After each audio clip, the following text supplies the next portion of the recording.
ಲೋಕೇಶ್ವರ ಸ್ವಾಮೀಜಿಯ ಕಾಮಕಾಂಡ ಬಯಲಾಗಿದೆ. ಬೆಳಗಾವಿ ಜಿಲ್ಲೆಯ ರಾಯಭಾಗ ತಾಲೂಕಿನ ಸ್ವಾಮೀಜಿ ಈತನ ಕಾಮಕಾಂಡ ಬಯಲಾಗಿರುವಂತದ್ದು. ಮೇಕಳಿ ಗ್ರಾಮದ ಮಠದ ಲೋಕೇಶ್ವರ ಸ್ವಾಮೀಜಿಯನ್ನ ಅರೆಸ್ಟ್ ಮಾಡಲಾಗಿದೆ. ಬಾಲಕಿಯನ್ನ ವಿಚಾರಿಸಿದ್ದಾರೆ, ಅಪ್ರಾಪ್ತೆಯನ್ನ ವಿಚಾರಿಸಿದ್ದಾರೆ. ವಿಚಾರಿಸಿದ ನಂತರ ಆಕೆ ಬಾಯಿ ಬಿಟ್ಟಿದ್ದಾಳೆ. ಇನ್ನೇನು ಮನೆಯವ್ರ ಮುಂದೆ ಹೇಳಿದೋದಕ್ಕೆ ಸಾಧ್ಯ ಆಗುತ್ತಾ? ಈತ ಎದುರಿಸಿರ್ಬೋದು ಕೊಲೆ ಮಾಡ್ತೀನಿ ಅಂತ. ಆತರ ಮುಖವನ್ನ ನೋಡಿ ಸ್ವಾಮೀಜಿ ತರ ಕಾಣಿಸ್ತಿದ್ದಾನ ನಿಜವಾಗ್ಲೂ ಕೂಡ. ಒಂದ್ ರೀತಿಯಾಗಿ ಹೇಗಿದೆ ಪರಿಸ್ಥಿತಿ ಈಗ ಅಂತಂದ್ರೆ, ಮಠಕ್ಕೂ ಕೆಟ್ಟ ಹೆಸರು, ಸ್ವಾಮೀಜಿಗಳಿಗೂ ಕೂಡ ಕೆಟ್ಟ ಹೆಸರು. ನಿಯತ್ತಾಗಿರುವಂತಹ ಸ್ವಾಮೀಜಿಗಳನ್ನ ನಂಬೋದಕ್ಕೂ ಕಷ್ಟ. ಈತನ ಮುಖವನ್ನ ನೋಡಿದ್ರೆ ಕೈ ಮುಗಿಬೇಕು ಅಂತ ಯಾರಿಗೂ ಅನ್ನಿಸ್ತಿಲ್ಲ, ಕಲ್ ತಗೊಂಡು ಹೊಡಿಬೇಕು ಅನ್ಸುತ್ತೆ. ಸೊ 2 ದಿನಗಳ ಕಾಲ ನಿರಂತರವಾಗಿ ಅತ್ಯಾಚಾರವನ್ನ ಎಸಗಿದ್ದಾನೆ. ಇದರ ಬಗ್ಗೆ ದೂರು ದಾಖಲು ಮಾಡಿದ್ದಾರೆ.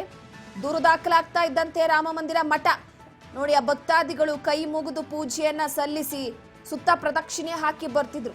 ಇಂಥ ಸ್ವಾಮೀಜಿಗಳಿಂದ ದೇವರ ಮೇಲೂ ನಂಬಿಕೆ ಹೋಗುತ್ತೆ, ಅದರ ಜೊತೆಗೆ ಸ್ವಾಮೀಜಿಗಳ ಮೇಲೂ ಕೂಡ ನಂಬಿಕೆ ಹೋಗುತ್ತೆ. ಮಠ ಅಂದ ತಕ್ಷಣ ಅದಕ್ಕೆ ಅದರದ್ದೇ ಆದ ಒಂದು ಪ್ರಾಮುಖ್ಯತೆ ಇರುತ್ತೆ.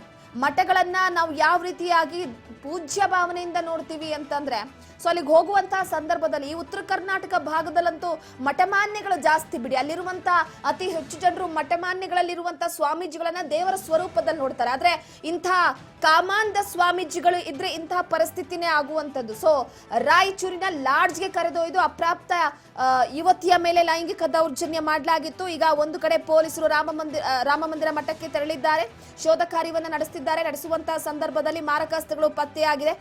ಆ ವಿಚಾರಕ್ಕೆ ಸಂಬಂಧಪಟ್ಟಂತೆ ವಿಚಾರಣೆಯನ್ನ ನಡೆಸಲಾಗ್ತಿದೆ.